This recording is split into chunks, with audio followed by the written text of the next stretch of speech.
નમસ્કાર વિદ્યાર્થી મિત્રો,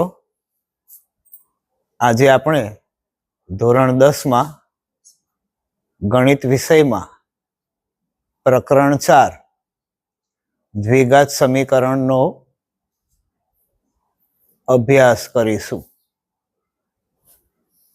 દ્વિઘાત સમીકરણનું વ્યાપક સ્વરૂપ ax વર્ગ વત્તા bx વત્તા c બરાબર 0 છે. આપણે ઉદાહરણ દ્વારા સમજીએ કે આપેલું સમીકરણ દ્વિઘાત સમીકરણ છે કે નહીં. પહેલું ઉદાહરણ, x વત્તા 1 આખાનો વર્ગ બરાબર 2 કૌંસમાં x ઓછા 3. હવે આપણે વિસ્તરણ કરીશું. તો વિસ્તરણ થશે x નો વર્ગ વત્તા 2x વત્તા 1 બરાબર 2 ગુણ્યા x એટલે 2x, 2 ગુણ્યા ઓછા 3 એટલે ઓછા 6. ડાબી બાજુના પદોને જમણી તરફ લાવીશું. x વર્ગ વત્તા 2x વત્તા 1 ઓછા 2x વત્તા 6 બરાબર 0. વત્તા 2x અને ઓછા 2x એ કેન્સલ થશે. હવે રહેશે x વર્ગ 1 વત્તા 6 એટલે 7 બરાબર 0. અહીંયા જોઈશું કે x નો વર્ગ મળે છે એટલે આપેલું સમીકરણ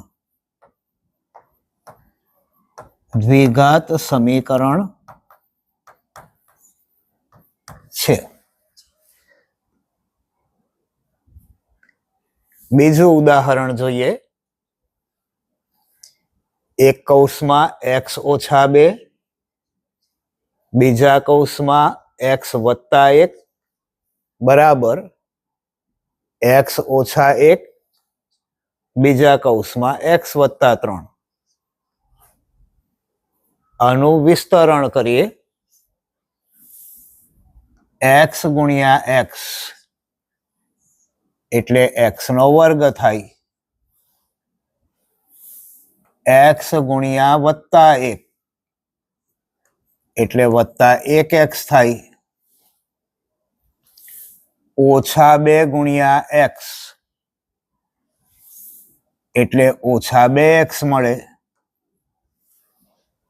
ઓછા 2 ગુણ્યા વત્તા 1 એટલે ઓછા 2 મળશે બરાબર. આ જ પ્રમાણે આપણે જમણી બાજુનું વિસ્તરણ કરીશું. x ગુણ્યા x એટલે x નો વર્ગ, x ગુણ્યા વત્તા 3 એટલે વત્તા 3x, ઓછા 1 ગુણ્યા x એટલે ઓછા 1x, ઓછા 1 ગુણ્યા વત્તા 3 એટલે ઓછા 3. હવે આપણે સાદુરૂપ આપીએ. x નો વર્ગ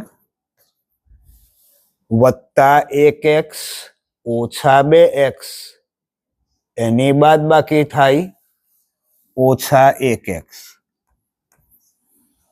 ઓછા 2 બરાબર હવે જમણી તરફ x નો વર્ગ વત્તા 3x ઓછા 1x એટલે વત્તા 2x ઓછા 3.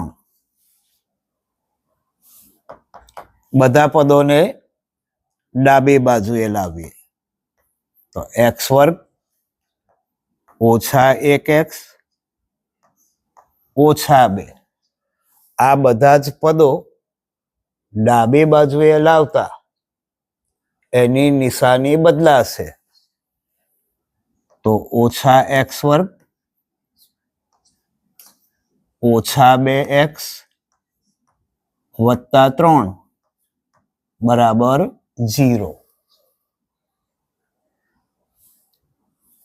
વત્તા x વર્ગ અને ઓછા x વર્ગ કેન્સલ થાય. હવે બાકી મળશે ઓછા 1x અને ઓછા 2x એટલે કે ઓછા 3x થાય.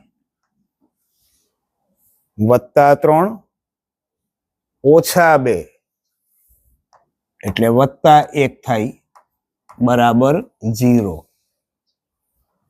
આ સમીકરણમાં 2 ઘાત મળતી નથી માટે આપેલું સમીકરણ દ્વિઘાત સમીકરણ નથી. ઓકે.